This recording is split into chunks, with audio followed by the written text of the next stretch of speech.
부활주의를 맞아서 더 이상 겁나는 게 없다라는 제목으로 함께 하나님 말씀 나누도록 하겠습니다. 먼저 오늘의 주제를 너무 잘 드러내는 맥스 루케이도의 글이 있어서 같이 읽고 넘어가도록 하겠습니다. 같이 읽겠습니다. 시작. 염려되는 순간들을 가지고 십자가로 가라. 그 염려의 순간들을 나쁜 순간들, 화난 순간들과 함께 십자가 밑에 내려놓으라. 그리고 당신의 마지막 순간을 내려놓으라. 이게 오늘 주제입니다. 그리스도의 십자가의 죽음과 부활을 살아낸다는 것은 무슨 뜻인가? 염려의 순간들을 가지고 십자가로 가라. 그리고 그 염려의 순간들과 나쁜 순간과 화난 순간을 모두 십자가 밑에 내려놓아라. 무엇보다 여러분들이 걱정하고 불안해하는 그 끝에 뭐가 있을까요? 죽음이죠. 마지막 순간을 내려놓아라. 그러면 예수가 모두 가지고 십자가에서 죽으셨다가 승리하시고 부활의 기쁨을 우리에게 주실 것이다 라는 내용일 것입니다. 우리는 지금 부활주의를 맞아서 일요일에 모여서 예배드리고 있습니다. 주일이라는 단어를 쓰는 사람은 그리스도인이라고 보셔야 됩니다. 뭐 교회를 다녔었더라도 교회의 문화에 대한 그 영향이 있는 사람만이 일요일을 주일이라고 얘기하고, 원래 일요일, 그리고 이제 영어로는 썬데이죠. 애석하게도 일요일은 구약에서 이야기하는 안식일이 아닙니다. 안식일은 구약에 있는 유대인의 안식일은 토요일입니다. 그래서 요새 하도 신천지 하나님의 교회 제7일 안식교가 야 토요일이 안식일이야, 주일은 태양신 숭배일이야. 그래서 많이들 알고 계시더라고요. 일요일이 썬데이지 않습니까? 이게 로마의 태양신 숭배일입니다. 그러니까 야 니네는 로마의 태양신을 숭배하고 있어. 교회사를 모르는 얼간이들입니다. 왜 일요일에 그리스도인들이 모입니까? 안식 후 첫날 그리스도께서 부활하셨기 때문입니다. 그래서 우리는 부활에 예배하는 사람들입니다. 그래서 우리는 죽음에다가 예배를 하거나 우리가 그냥 구약에서 이야기하는 안식일을 지키는 것이 아니라 성금요일에 예수님께서 죽으셨다가 사흘 만에 주일 안식 후 첫날 부활하셨기 때문에 우리는 그 부활의 기쁨에 참여하고 그 부활의 기쁨, 영원한 생명을 예배하는 자들입니다. 그래서 우리는 주일날 모여서 예배하는 것, 그래서 부활이 예배의 근간이라는 것입니다. 뿐만 아니라 성찬도 부활의 기쁨을 나누는 것입니다. 라이트하우스 서울숲에서 처음 성찬하시면 당황할 겁니다. 왜냐면은 대부분 했던 성찬은 예수 나를 위하여 고난 당하시고 목사님 가운 입고서 엄숙하게 하고서 이렇게 집자기 하는, 집자기 큰일 나는데 이런 말 안 되는데 뭔가 눈물을 슬픔을 자아내는 그런 분위기인데 얘네는 유쾌하게 먹고 마시고 그러거든요. 이게 원래 여러분 교회사적으로 성찬에 대해서 공부를 해보시면, 저는 관심 있어서 참 많이 읽었는데 초대교회의 성찬은 다 부활에 참여하는 것이었습니다.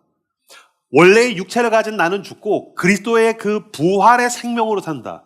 그래서 다시 사신 그 그리스도의 살을 먹는다. 내가 이제 사는 것은 예수 그리스도를 믿는 믿음 안에서 다시 사는 것이다. 그래서 이 성찬이 부활의 기쁨에 참여하는 것이었습니다. 그래서 우리가 즐겁고 유쾌하게 하는 것입니다. 더 나아가면요, 부활이 없으면 기독교가 없습니다. 부활은 기독교의 근간입니다. 우리는 매주 예배 때마다 사도신경에서 신앙을 고백하죠. 이제 사도신경에 보면 뭐가 나오냐면요, 몸의 부활과 영생을 믿사오며, 이게 이제 세 번역인데 저는 세 번역 다 마음에 드는데 요 구절은 좀 별로인 것 같아요. 옛날에는 뭐라고 그랬었냐면 몸이 다시 사는 것과 영원히 사는 것을 믿사오며 라고 신앙 고백했습니다. 이게 훨씬 더 직관적이죠. 그러니까 우리는 무엇을 믿는 사람들입니까? 몸이 다시 사는 것과 영원히 사는 것. 그리스도가 그렇게 하셨고 그 영원한 생명이 나에게 주어졌으니 나 또한 이 썩어지는 육신은 죽고 나면 끝날에, 세상 끝날에 그리스도께서 오셔서 심판하고 나시면 내 몸이 부활체로서 다시 사는 것과 영원히 사는 것을 믿습니다. 부활은 기독교의 근간이라는 것입니다. 만약에 다시 사는 것과 영원히 사는 것이 없다면 기독교는 그냥 집단적으로 정신 승리하는 것에 가깝습니다. 만약에 부활이 없다면 여러분 빨리 교회를 탈출하셔야 됩니다. 왜냐하면 여러분들은 지금 주둥이가 살아있는 종교 지도자에게 가스라이팅을 당하고 있는 것이기 때문입니다. 나한테 지금 속고 있는 거라고요. 아니 부활이 없는데 뭐로 모여가지고 여기서 뭐 하는 것입니까? 오늘 날씨 얼마나 좋습니까? 지금 서울숲이 난리가 났습니다. 이 앞에 무슨 기한장, 대환장, 환장이야 근데 갇혀서 지금 뭐 하는 거예요 이게? 지금 서울숲 공원 난리가 났습니다. 근데 이 주일 오후에 이 4시 이게 뭐 하는 짓거리입니까? 부활이 없다면, 바울 말대로 부활이 없다면 우린 지금 얼간이라고는 안 나와있죠. 부활이 없으면 우리는 가장 비참한 인간들입니다. 기독교의 근간은 그리스도의 부활로부터 출발되는 모든 믿는 자들의 부활로 연결되기 때문입니다. 만약에 여러분 가운데 그래도 저는 교회 와서 많은 위안, 정신적인 위안을 얻고 있어요. 그래도 이것은 나에게 유의미하지 않습니까? 아니요. 만약에 부활이 존재하지 않는다면 지금 허구와 거짓을 기반으로 위안을 얻고 있는 것입니다. 여러분, 예수를 믿는다는 것은 제가 설교할 때도 몇 번 얘기한 적이 있는데, 예수를 믿는다는 것은 가장 정확한 것을 추구하는 사람들이란 뜻입니다. 진리를 추구한다는 것. 우리는 정확하게 사랑하고 정확하게 미워해야 되는 사람들입니다. 우리는 거짓을 동원하지 않고, 우리는 허구를 기반으로 공포를 조장하거나 그것으로 집단적으로 세력을 만들지 않습니다. 우린 정확하게 사랑하려고 애쓰고 정확하게 미워하려고 애쓰는 사람들입니다. 예수님께서 뭐라고 얘기하셨습니까? 닥치고 나 따라와 라고 하지 않았습니다. 난 길이고 진리고 생명이다. 본인을 진리라고 표현하셨습니다. 난 가장 좋은 길을 너희에게 알려주고 가장 좋은 길로 너희를 인도할 수 있는 유일한 존재야. 그러므로 그리스도를 따라간다는 것은 허구와 거짓을 기반으로 해서 싸구려 정신 위안을 얻는 것이 아닙니다. 우린 가장 옳은 것을 추구하면서 그것으로 기뻐하고 그것으로 즐거워하고 그것으로 만족하려 하다 보니까 때때로는 누명을 뒤집어 쓰기도 하고 때때로는 희생을 할 수도 있는 사람들, 그 사람들이 그리스도인이라는 것입니다. 부활이 없으면 기독교는 없는 것입니다. 여기는 분명히 이제 그리스도인이 있고 비그리스도인도 있겠죠. 뭐 문화적 종교인도 있을 테고, 뭐 완전한 무신론자, 실천적 무신론자들도 있을 것입니다. 예수를 믿는다라고 했었을 때 이걸 뭉뚱그려서 이제 표현을 하는데, 사람들이 전 기독교인입니다, 저는 교회 다닙니다 라고 했었을 때, 예수를 믿는다는 것은 고등 종교에서 유사성을 가지고 있는 보편적 명제와 오직 기독교에만 있는 독특한 명제 두 가지가 동시에 있는 것을 의미합니다. 말이 어려운데, 자, 띄워주시겠어요? 보세요. 하나님은 전능한 능력을 가지고 있다. 하나님은 당신을 도우신다. 하나님께서 길을 열어주실 것이다. 사람들이 흔히 쓰는 내용입니다. 교회에서도 설교할 때 이거 많이 얘기합니다. 근데 여러분, 위에 이 세 문장은 하나님 대신에 다른 신을 대입해도 크게 이질감이 없습니다. 부처님은 대단한 능력을 가지고 있다. 부처님은 당신을 도우신다. 부처님께서 길을 열어주실 것이다. 알라는 전능자다. 알라는 당신을 돕는다. 알라는 길을 열어주실 것이다. 천신선녀는 능력을 가지고 있다. 무슨 옥동자는 아니죠. 옥동자는 개그맨인데. 왜 무당 중에 무슨 동자 있잖아요. 동자 도령은 뭐 당신을 도우신다, 길을 열어주신다. 그러니까 미신과 무속과 고등 종교에는 이런 내용들이 다 있단 말입니다. 그 다음에 이제 나오게 된 밑에 있는 세 문장은 윤리 도덕성에 대해서 제가 가지고 온 겁니다. 기도는 기적을 일으킨다, 사랑해야 된다, 죄지면 안 된다. 그러니까 위에 세 줄은 미신과 무속, 그리고 모든 고등 종교에 있는 거고요. 그 다음에 인간에게 계율을 이야기하는 것은 고등 종교만 가지고 있는 것입니다. 근데 이 6개 정도를 믿습니다라는 것으로 당신이 복음적인 그리스도인이라고 이야기할 수 없습니다. 왜냐하면 분명히 이 내용들은 성경에도 있고 기독교에도 있는 내용이긴 하지만, 복음은 다른 어디에도 없는 아주 유일하고 독특한 내러티브를 가지고 있기 때문입니다. 세 줄로 정리할 수 있는데 이것을 복음이라고 이야기합니다. 첫 번째, 하나님이 사람으로 오셨다. 물론 그리스 신화에도 보면 헤라클레스가 사람으로 옵니다. 그러나 낮아지신 것이 아닙니다. 강력한 힘을 가지고 드웨인 존슨 같이 왔죠. 그러나 예수님은 가장 낮은 곳으로 성육신에서 사람으로 오셨습니다. 두 번째, 우리를 대신해서 죽으셨다. 헤라클레스는 사람을 때려 죽이지 자기가 희생하지 않습니다. 그러나 그리스도는 대속해서 죽으셨다. 여기서 말하는 죽음은 소크라테스 같이 의연하게 옳은 것을 위해서 죽었다 수준이 아닙니다. 그의 죽음에는 사실 숨겨진 의미가 있다.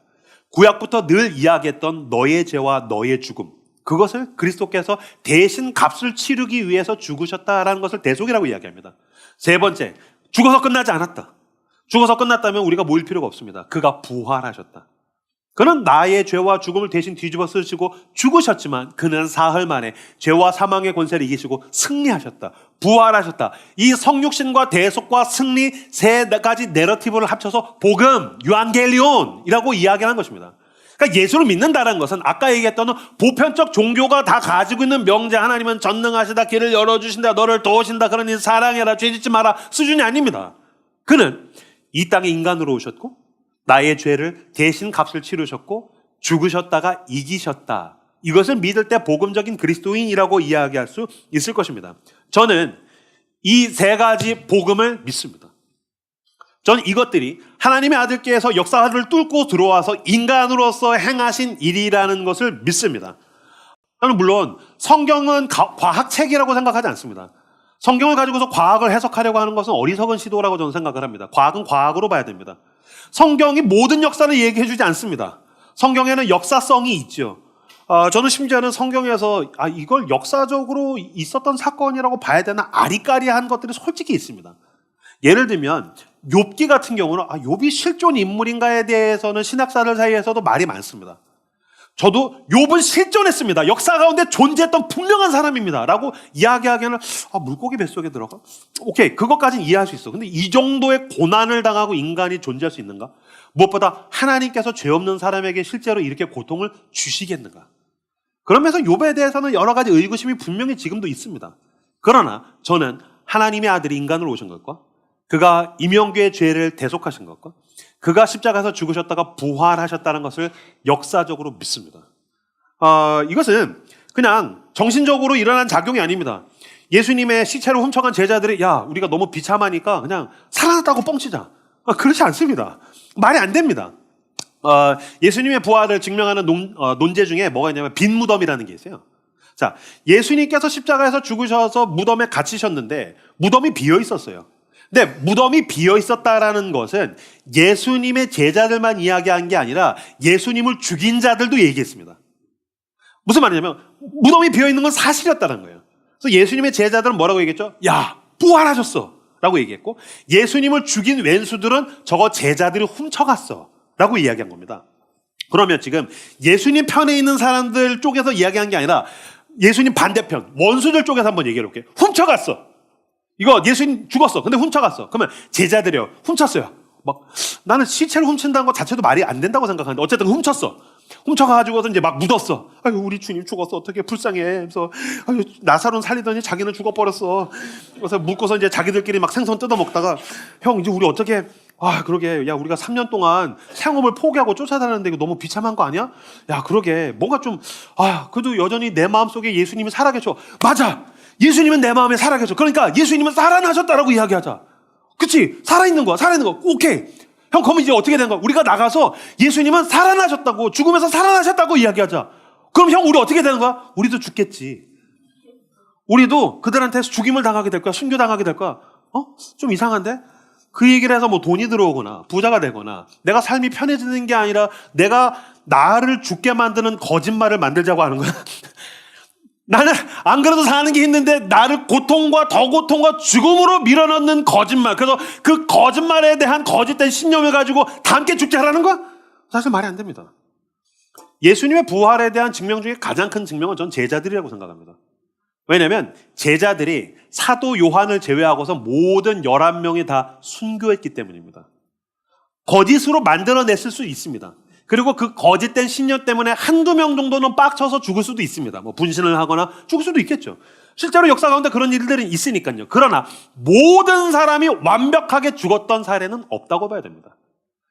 게다가 예수님의 제자들이 모두 순교한 것이 그리스도의 부활을 증명한다는 논증은 찰스 콜슨이라는 사람이 더 멋있게 이야기를 했었어요. 찰스 콜슨에 대한 이야기는 되게 유명한데 이 사람 어떤 사람이냐면은 1970년대에 워터게이트, 닉슨 대통령의 워터게이트. 그러니까 이 대통령이 부하들 시켜가지고서 야당 그 정치 지도자한테 도청을 시켰어요. 근데 그게 들켰어요. 그러면 이 작은 사소한 죄, 사소하다고는 볼 수 없지만 어쨌든 이 거짓과 이 죄를 가리기 위해서 미국의 최고의 브레인들이 모였어요. 언론, 그다음에 군사 관계자, 경제 관계자, 미디어 막 쫙 모여가지고서 이 10명 안팎의 사람들이 막 박터지게 회의를 하는 거예요. 이걸 꽁꽁 숨겨야 된다. 이게 들키면 큰일 난다. 이걸 계속 하다가 2주 지났을 때 그 10명 중에 한 놈이 가룟 유다였어요. 그래가지고 상대편에 가서 사실 너무 무서워요. 이런 일이 있었단 말이에요. 그래서 저는 봐주세요. 가서 거짓말, 이게 이런 일이 있었다라는 걸 이실직고해서 나머지가 다 감옥에 가게 됩니다. 이게 워터게이트입니다. 그래서 감옥에 간 사람 중에 한 명이 찰스 콜슨입니다. 찰스 콜슨이 감옥에 가서 내가 성공을 위해서 그렇게 좋은 학벌을 얻고 치열하게 살아서 가장 높은 곳까지 젊은 나이에 갔는데 내가 이 워터게이트 때문에 감옥에 가야 되나? 그래서 감옥에서 성경을 읽다가 그리스도의 부활에 대한 사건을 보고서 거기서 회심하게 됩니다. 찰스 콜슨이 뭐라고 했냐면은 그리스도는 진짜 부활했다 라고 얘기했습니다. 네가 어떻게 알아? 미국에서 가장 똑똑하고 잘나가고 탁월한 놈 10명이 모여서 작은 거짓을 숨기려고 했는데 2주 만에 뽀록이 났다. 예수가 부활하지 않았다면 이 어부 출신의 얼간이들 12명이 시체를 훔쳐서 로마와 대항해서 40년을 버틸 수가 없다라는 거예요. 정확한 이야기죠. 그리스도는 부활하셨습니다. 이 부활이 우리가 신앙을 가진 근간이라는 것입니다. 이 그리스도의 부활은 기독교의 근간이기도 하지만 제자들의 입장에서 봤었을 때 그 그리스도의 부활은 어떤 의미가 있습니까? 겁쟁이, 도망자, 배신자들을 담대하고 용감한 순교자로 변모시키는 사건입니다. 거짓을 위해서 자기 안에 있는 그냥 관념적인 어떤 신념을 지키기 위해서 그런 게 아닙니다. 그들이 살아계신 부활하신 예수 그리스도를 만난 것입니다. 그때부터 죽음이 두렵지 않아진 것입니다. 고통이 두렵지 않았던 것입니다. 심지어는 예수님이 신문당할 때 베드로는 계집아이 앞에서 3번을 부인했는데 대제사장과 군병들 앞에서 죽이려면 죽여라. 내가 내 육체를 죽이는 자를 두려워하겠냐? 내 영혼까지도 죽일 수 있는 분을 두려워하겠느냐? 내가 너희들을 왜 두려워하겠느냐? 베드로는 담대해졌다는 것을 사도행전에서 우리는 볼 수가 있습니다. 부활은 겁쟁이요, 도망자요, 배신자들을 담대하고 용감한 순교자로 변모시키는 사건이라는 것입니다. 그렇다면 우리가 그리스도의 부활을 적용하며 붙들고서 살 때에 끝없이 불안해하고 두려워하고 힘들어하는 삶 가운데서 어떻게 이 부활의 기쁨을 붙들고서 담대하고 용감한 순교자로 변할 수 있을 것인가에 대해서 조금 더 자세하게 한번 살펴보도록 하겠습니다. 우리들은 불안한 삶을 살아갑니다. 당신은 불안해합니다. 그리고 제가 화가 날 수 있는데 여기에 3분의 2는 매우 많은 시간을 불안에다가 할애하며 비용을 내고 있습니다. 미국에서 2023년에 대학생들을 대상으로 조사를 했습니다. 당신은 늘 불안하십니까? 절반 이상 불안하십니까? 별로 안 불안하십니까? 난 늘 불안해요. 37%. 나는 절반 이상 불안해요. 31%. 그러면 여러분 70%가 절반 이상의 시간을 불안해하더라라는 거예요. 그러니까 사람들은 끝없이 불안해합니다. 아까도 11시에 그리팅을 했는데 2명이 그리팅을 했는데 한 명이 뭐라고 했냐면 저는 불안 전문가입니다. 한 형제가 막 그래서 저는 불안해요. 일이 안 되면 안 돼서 불안해고요. 심지어는 일이 잘 되면 이 좋은 걸 상실하게 될까 봐 불안하다는 거예요. 그래서 이쪽에 있는 자매가 너무 표정이 좋길래 자매님 하고 그리팅 시켰더니 그 자매가 저도 불안 전문가예요. 저는 요새 일이 잘 풀리는데 잘 풀려도 불안해요. 저희 남편이 저한테 너는 불안해하거나 화를 내는 것 같아 라고 얘기했다는 거예요. 근데 그게 그 형제와 그 자매만의 문제겠습니까? 그렇지 않습니다. 지금도 여기 한 100명 정도 있는데 100명 중에서 70명은 절반 이상의 시간을 끊임없이 불안해할 수도 있더라는 것입니다. 제가 불안에 대해서 이야기하기 전에 앞서서 두려움과 불안을 조금 구분할 필요가 있습니다. 자, 아픔, 두려움, 불안을 구분할 필요가 있습니다. 정신의학 진단 편람이라는 책이 있어요. DSM이라고 이제 이야기하죠. 그 5번째 책에 따르면 이렇게 얘기했습니다. 두려움은 실제적인 또는 자각된 목전의 위협에 대한 감정적인 반응인 반면 불안은 미래의 위협에 대한 예상으로 정의할 수 있다. 말이 어렵죠. 제가 쉽게 설명드리겠습니다. 두려움이 뭐래요? 실제적인 그리고 자각된 목전의 위협에 대한 감정적인 반응이래요. 눈앞에 뭐가 위협이 있다는 거예요. 자, 예를 들어 드릴게요. 자, 온몸이 문신인 남자가 와가지고서 저한테 학식을 했어요. 그럼 뭐죠? 목전의 위협이죠. 분명히 실제적인 위협 앞에서 나는 이게 두려움이죠. 근데 온몸이 문신인 사람이 그냥 가만히 있는데 저 사람 나한테 와서 때리는 거 아니야? 이건 불안이죠. 그 사람 아무것도 하지 않았어요. 그냥 그 사람은 존재할 뿐인데 저 사람 괜히 나한테 와가지고 뭐 그런 거 아니야? 이건 불안이죠. 근데 그 사람이 와서 학시 그러면은 이거는 두려움이죠. 그리고 그 사람이 때리면 아픈 거죠. 구분이 되시죠? 아픈 건 맞는 거예요. 돈으로 맞든 욕으로 맞든 언어폭력으로 맞든 두드러 맞든 맞으면 아픈 거죠. 그러면 위협이 실제로 있어요. 두려운 거죠. 그러면서 사실 불안은 당신이 스스로 만들어내는 겁니다. 불안은 당신이 스스로 만들어내는 겁니다. 실제로 뭐가 있는 게 아니에요. 근데 내 머릿속에서 일어난 일들이죠. 내 머릿속에서 무언가를 굉장히 나쁜 방향으로 상상하다가 보니까 어떤 감정적인 두려움이 올 때에 우리는 불안해한다는 거죠.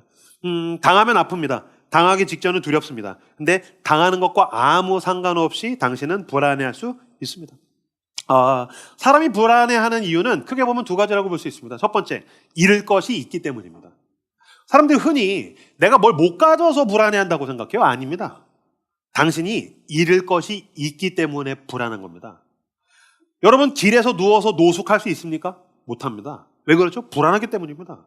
누군가가 무언가를 나에게서 빼앗아갈 수 있기 때문에 불안해서 우린 길에서 못 잡니다. 노숙자는 자죠. 왜 노숙자는 길에서 노숙할 수 있죠? 잃을 게 없으니까요. 제가 아까 맞으면 아프다 그랬죠? 진짜 아픈 사람 있죠? 불안하지 않습니다. 진짜 최악의 그 삶을 보내는 사람은 비참합니다.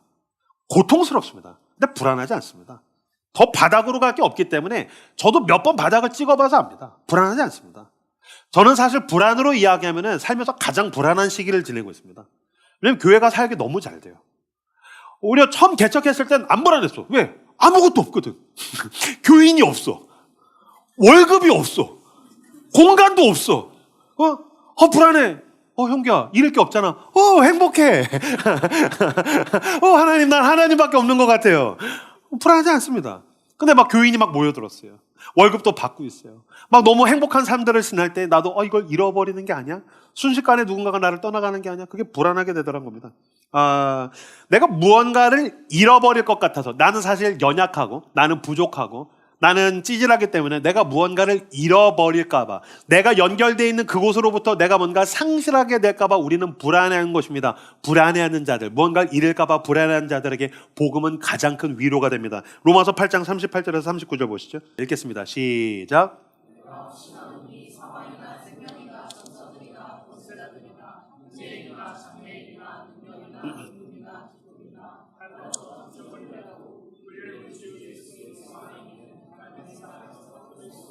아멘. 우리는 무엇인가를 잃어버릴까봐, 어딘가에서 끊어질까봐 불안해합니다. 그것에 대한 해답을 바울이 이렇게 이야기합니다. 나는 확신합니다. 난 불안해하지 않습니다. 난 두려워하지 않습니다. 물론 나도 맞으면 아픕니다. 하지만 나는 확신합니다. 사망이나 생명이나 천사들이나 권세자들은 누구죠? 당신의 회사의 대표라고 볼 수도 있겠죠. 당신과 거래를 하고 있는 클라이언트라고 볼 수도 있겠죠. 당신의 그 자리를 좌지우지할 수 있는, 핸들링할 수 있는 그 누군가라고 볼 수 있죠. 나는 그 권세자들도 두려워하지 않습니다. 불안하지 않습니다. 현재는 얼마나 불안한 시간입니까? 나에게 있는 좋은 것을 잃어버릴 수 있으니까요. 아니요, 장래일은 더 불안하죠. 그러나 나는 그것도 불안해하지 않습니다. 현재일이나 장래일이나 능력이나 높음이나 기쁨이나 다른 어떤 피조물이라도 우리 주 그리스도 예수 안에 있는 하나님의 사랑에서 끊을 수 없기 때문입니다. 그 사랑에서 내가 끊어지지 않는다라는 것을 알 때 나는 불안해하지 않고 그 사랑을 확신할 수 있습니다. 여러분, 불안감이 높고 얘기 불안이 많고 그 다음에 자존감이 높은 사람들 유튜브 많이 보지 마시고 로마서 8장을 매일 읽으십시오. 제발 부탁이야. 유튜브 보면 불안하지 않습니까? 인스타그램에서 나보다 잘 나가는 인간 보면 불안하지 않습니까? 잠들기 전에는 로마서 8장을 매일 소리내서 한번 읽어보십시오. 뒷부분의 후반부를 소리내서 3번, 5번 읽어보십시오. 내 귀에 들리게 해주십시오. 만일 하나님이 우리를 위하시면 누가 우리를 대적하리요? 그 아들을 아끼지 않고 나를 위하여 내주시니가 어찌 그 아들과 함께 모든 것을 우리에게 주시지 않겠느냐? 내가 확신하노니 사망이나 생명이나 천사들이나 권세자들이나 하면서 줄줄줄줄 외울 때에, 읽을 때에 믿음의 선배들은 이것을 말씀을 붙든다라고 얘기했습니다. 그러니까 우리의 문제는 말씀을 붙들지 않는 겁니다. 유튜브를 붙들고 인스타그램을 붙들고 친구들의 이야기들 가심을 붙들고 있으니까 나는 흔들리고 나는 두려워하고 불안한 거죠. 그러나 굳건한 말씀, 나를 향하여서 나를 믿어라. 내가 너를 위해서 죽었고 너의 죄와 죽음을 이기고 부활해서 그 승리를 내가 너에게 준다. 그때 우리도 이렇게 고백할 수 있습니다. 나는 확신합니다.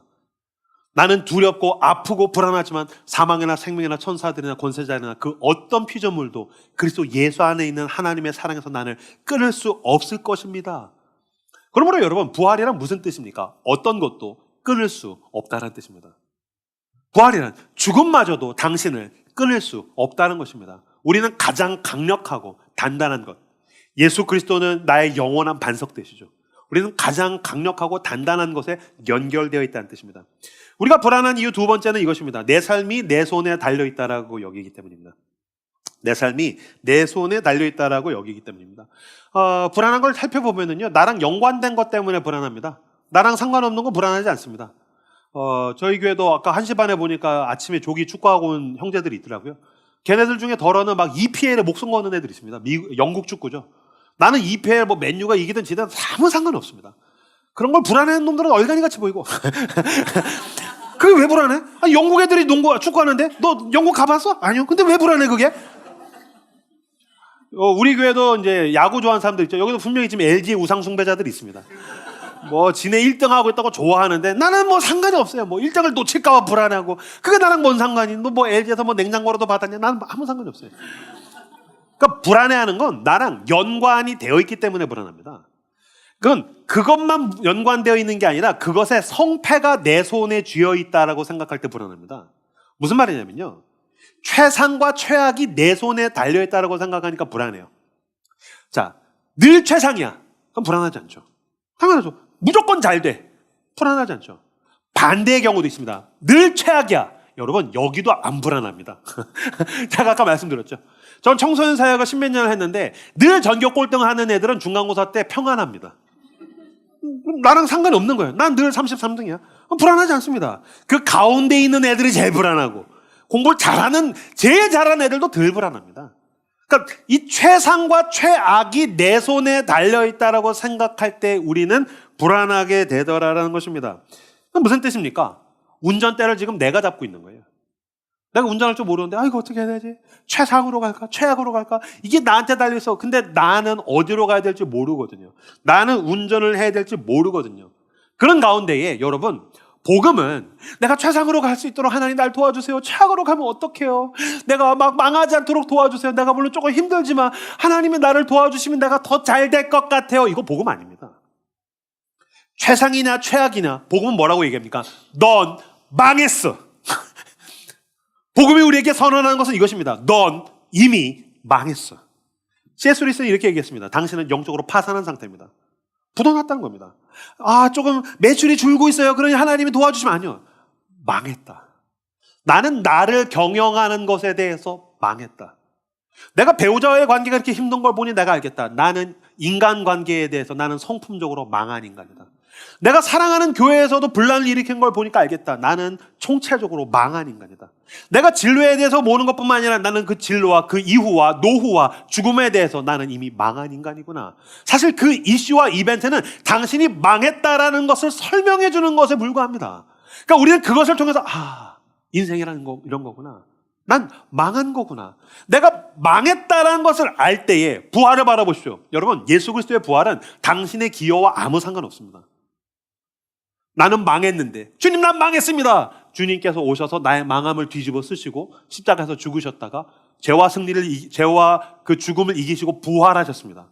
그리고 오셔서 얘기하신 겁니다. 너 망했지? 이제 내 손을 잡아. 나에게 있는 생명을 너에게 줄게. 너에게 있는 죽음은 내가 해결했어. 그러니까 망하고 있을 때 도와주시는 것이 부활이 아닙니다. 난 망했습니다라고 선언하십시오. 놀라운 자유가 당신에게 부어질 것입니다. 난 망했습니다라고 하나님 앞에 선언하십시오. 그 부활의 생명이 당신을 채우게 되는 줄로 믿습니다. 그래서 여러분, 부활이 우리에게는 유일하고 가장 강력한 소망이 되는 것은 그것이 내 안에 있는 근거가 아니라 나를 죽기까지 사랑하신 분에게 근거가 있고 죄와 사망을 이기신 가장 강력한 분에게 근거가 있기 때문에 그것이 우리에게 소망이 되는 줄로 믿습니다. 요한복음 16장 33절을 같이 한 목소리로 읽도록 하겠습니다. 읽겠습니다. 시작.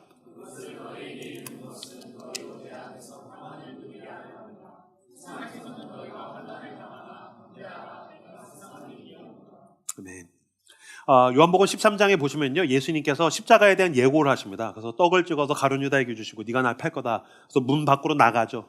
그 다음에 베드로가 느낌이 이상하니까 주님, 얘네들은 이 다른 제자들은 다 배신해도 전 다릅니다. 저는 죽기까지 따라갑니다. 그랬더니 아니야, 넌 나를 3번이나 부인하게 될 거야. 그리고 나서 요한복음 14장부터 16장 끝까지 예수님이 쭉 설교를 하십니다.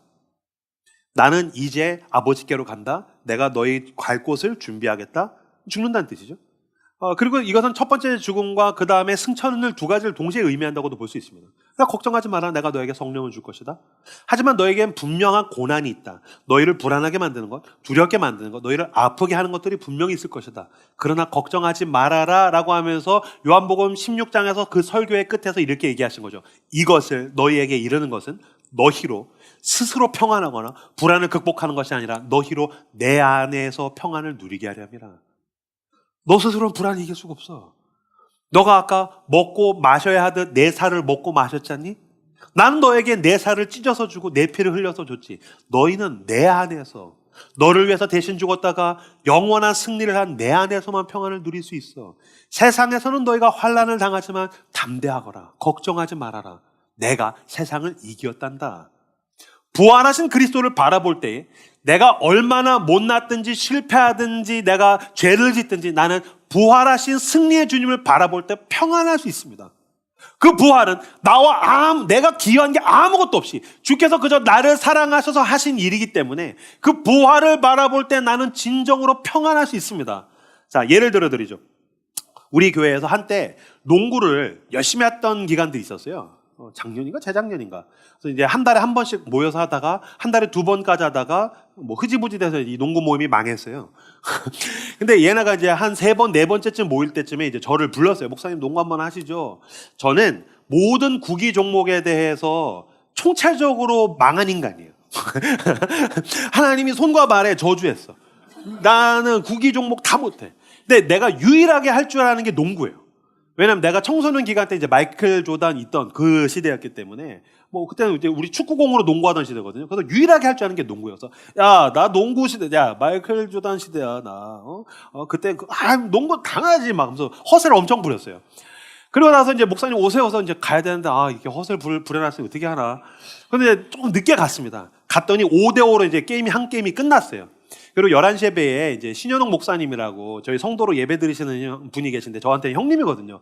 봤는데 그 형님 한 게임 뛰었는지 막 헉헉거리면서 죽겠다고 막 폐가 입 밖으로 뛰어나올 것 같다 막 그러는 거예요. 그래서 내가 왜 이렇게 나약해? 그중에 그렇게 평소에 운동을 해야지. 근데 그때 직감적으로 알았어요. 이게 내 미래다.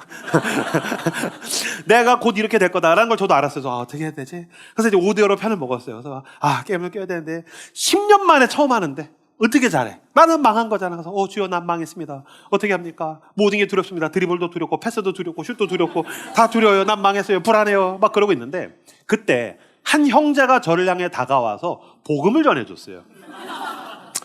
그 형제는 임동철이라는 형제인데 1시 반에 예배자인데 키가 한 195 정도 됩니다.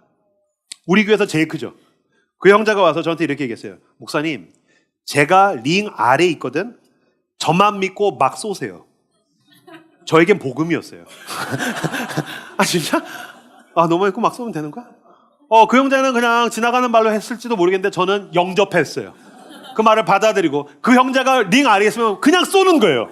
상관없어. 왜? 195거든. 걔가 무조건 리바운드 하는 거야. 오케이. 그리고 또 던져줘요. 또 쏴요. 또 던져줘요. 또 쏴요. 그래서 주변에서 이건 대대장님 농구 아닌가요? 막 그러는데 뭐 상관없어. 난 재밌어. 쏴. 그럼 걔가 잡아. 그냥 패스해. 쏴. 동철아 잘하고 있어. 쏴. 그날 농구장에 있었던 그 임동철 형제는 저한테는 거의 백설공주라고 볼 수 있어요. 왜냐면 나머지는 다 일곱 난장이에요. 이게 부활의 평안을 가진 사람이에요. 내 인생의 그 필드에 경기장에 죄와 죽음을 이기신 압도적인 그리스도가 승리자가 거기 계신 거죠. 주님이 얘기하신 거예요. 내 손에 못 자국 보이지? 너를 위해서 죽었고 내가 너를 위해서 승리했어. 내가 보이거든? 쏴. 내가 책임져. 여러분, 만약에 여러분들 축구를 할 때 나 개발이야, 나 축구 못해. 근데 리오넬 메시가 왔어요. 나만 믿어. 우리 마음대로 찰 수 있어요. 저는 주식 한 번도 해본 적이 없어요. 뭐 어디서 사는지도 몰라요. 뭐 다이소 가서 사면 되는 거 난 몰라요. 근데 만약에 워렌 버핏이 와가지고 저한테 형 is my friend. 오케이! 할렐루야! 그럼 나는 주식 그냥 아무렇게나 하는 거예요. 이게 부활의 주님을 믿고 평안하다라는 뜻인 거예요. 주님이 얘기하시는 거예요. 이것을 너에게 이르는 것은 너희로 내 안에서 평안을 누리게 하려 함이라. 세상에서는 너희가 환난을 당하나 담대하라. 내가 세상을 이겼노라. 요한복음 20장 26절 말씀 읽겠습니다. 시작.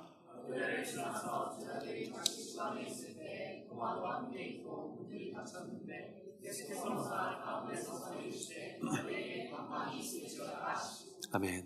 여드레를 지나서 그리스도께서 부활하신 후에 그리스도가 부활했다는 소식을 듣고도 제자들은 두려워합니다. 불안해합니다. 그리스도의 부활을 믿으면서도 여전히 불안해하는 당신과 같이 그 제자들도 불안해했습니다. 집안에 모였습니다. 왜요? 대제사장과 군병과 로마가 우리를 잡아서 해코지하고 죽일 수가 있으니까요. 거기에 누구도 있었습니까? 의심 많던 도마도 있었고 문들이 닫혔는데 문이 닫혀있다는 뜻은 무엇입니까? 두려워한다는 뜻이죠. 문이 열려있어요. 환대한다는 뜻이죠. 근데 문들이 닫혀있어요. 어쩌면 당신은 인간관계 가운데 상처를 받아서 당신의 문들이 꽉꽉 닫혀 있는지도 모르겠어요. 그래서 이 교회에서 예배를 드리면서 공동체 가운데 다가가는 걸 두려워할 수도 있겠죠. 아니면 여러분들은 인간관계라는 게 다 뻔한 거야. 아니면은 뭐 헤어진다면 난 더 이상 이제 뭐 연애 같은 거 안 할 거야. 내가 뭐 이 서울에서 무슨 먹고 살 수 있겠어. 나는 근근히 더 고통을 받지 않는 수준의 삶을 살 거라서 문고리를 잡고서 불안해하는 여러분들이 있을지도 모르겠어요. 그 자들에게, 불안해하는 자들에게 예수께서 오셔서 가운데 서서 이르시되 내가 여기 있어. 가운데 예수께서 뭐라고 하십니까? 너에게 평강이 있을지어다. 그 얘기죠. 내가 링 아래에 있는 거 보이면 마음 놓고 쏴도 돼. 내 인생의 필드에, 내 인생의 경기장에, 내 인생의 코트에 그 가운데에 그리스도가 보이면 우리는 평안할 수 있습니다. 제가 그때 동철 형제 믿고서 막 쏘는데 나중에는 들어가기 시작하더라고요. 놀랍게도 처음 한 거니까 망한 실력보다도 저는 꽤 우수한 득점을 했습니다. 왠지 아십니까? 나에게 안전망이 있었기 때문입니다. 마찬가지로 그리스도의 부활이 나에게 안전망이 될 때 우리는 더 긍정적인 변화를 볼 수 있습니다. 우리는 더 우리에게 주어진 그 소망의 길, 소명의 길로 열심히 씩씩하고 담대하게 걸어갈 수 있게 되는 줄로 믿습니다. 예수 그리스도는 당신의 드림팀에 실력이 형편없는 나를 부르셨습니다. 리오넬 메시가 축구팀에 이명규를 부른 것 같이, 마이클 조던은 늙었으니까 어쨌든 임동철이 저를 부른 것 같이, 예수 그리스도는 자신의 그 삼위일체라는 드림팀에 이명규라는 아무 쓸모가 없는 죄인을 부르셔서 묶으셨습니다. 인력이 필요해서요? 아니요. 그렇지 않아요. 그분은 이명규 없이도 얼마든지 일하실 수 있는 분이시죠. 그분은 이명규가 그 영광에 참여하는 것을 보고 싶으셨던 겁니다. 형규야 잘했어. 형규야 너가 득점을 했어. 야 너가 기가 막힌 플레이를 했어. 주님께서 저와 여러분에게 그 영광 가운데 참여하게 하시려고 주님이 여러분에게 소명을 주시고 여러분을 여러분의 직장과 캠퍼스로 보내시고 여러분 우리 교회 공동체로 부르셔서 돈과 시간과 재능으로 섬기게 하시고 여러분을 가정 가운데서 가정을 위해서 헌신하며 사랑하며 기도하게 하시고 여러분이 이웃 가운데 복음이 필요한 자들에게 나아가서 복음을 전하게 하시는 이유는 당신의 인력이 필요해서가 아니라 그분이 행하시는, 그분이 이루신 위대한 승리, 그 영광에 동참하게 하시려고 그러셨다는 것입니다. 그러므로 여러분, 부활을 믿는다면 안심하십시오. 당신의 못남이 그분에게 아무런 장애물이 되지 못합니다. 당신의 못남, 당신의 실패, 당신의 실수, 당신의 죄, 그 어떤 것일지라도 부활의 승리를 이루신 주님 앞에서는 장애물이 되지 못합니다. 영국의 동화 작가 중에 앤서니 브라운이라고 있습니다. 세계적인 작가입니다. 영국 태생인데 동화를 직접 이야기도 만들고 그림도 그려요. 앤서니 브라운의 작품 중에 마술연필이라는 작품이 있어요. 우리 딸한테 저도 읽어줬는데 너무 재미있어요. 한 곰이 마술 연필을 들고 다니면서 뭔가를 그리면 그게 실제가 돼서 위기를 넘어가고 유쾌하고 되게 신비로운 이야기를 만들어간다는 내용이거든요. 근데 그 뒤에 보니까 중간중간에 등장하는 엉망진창의 그림들이 있는데 그거를 유치원 아이들에게서 제공받은 거란 거예요. 그러니까 무슨 얘기냐면 앤서니 브라운이 유치원에 찾아간 거죠. 가가지고서 아이들 3살, 4살, 5살짜리들의 그림을 주십시오. 그러면 애들이 막 엉망진창으로 그렸겠죠. 사람을 그렸는데 이게 좀비인지 거인인지 알 수 없는 걸 그려놨어요. 사자를 그렸는데 이게 개인지 양인지 알 수 없는 걸 그렸어요. 그다음에 어떤 도형은 무슨 도형인지도 알 수 없는 걸 그렸어요. 그러면 만약에 그 유치원의 선생님이 그 그림을 앤서니 브라운, 세계 최고의 작가에게 내어줄 때 얼마나 부끄럽겠어요. 미스터 브라운 씨, 그림이 너무 형편없죠. 죄송해요. 그럼 저 같았으면 이렇게 보고, 그러게요. 상상했던 것보다 더 형편없네요. 이거 뭐 어떻게 하라는 거야? 뭐 불쏘시개로 쓰라는 거야, 뭐야? 저는 인성이 망한 인간입니다. 근데 앤서니 브라운은 그 엉망진창의 그림을 가지고서 작업장으로 와서 거기에다가 덧그림을 그리기 시작합니다. 그리고 동화 작가답게 상상력을 발휘해서 내러티브를 만듭니다. 한 곰이 가다가 거인을 만났는데 거인에게 있는 곤경을 마술 연필로 그려서 도와주게 되고, 사자로부터 위기에 빠졌는데 그 마술 연필로 그림을 그려서 곤경을 또 지나가게 되고, 이 도형을 중심으로 연못이 있는데 연못에서 매우 신비한 이야기들이 발생하게 되는, 제가 그걸 보면서 느꼈어요. 개발, 세발, 엉터리, 엉망진창으로 그린 그림을 이 세계 최고의 작가가 덧칠하면 너무 아름답고 재밌는 이야기가 되는 거구나. 마찬가지로 엉터리, 엉망진창인 못난 당신의 인생 위에 부활의 승리를 이루신 그리스도께서 그림을 그려가신다고 한다면 이야기를 만들어 가실 땐 얼마나 놀라운 이야기, 얼마나 거룩한 이야기, 얼마나 사랑이 흘러 넘치는 이야기가 되겠습니까? 로마서 8장 28절은 이렇게 이야기합니다. 읽겠습니다. 시작.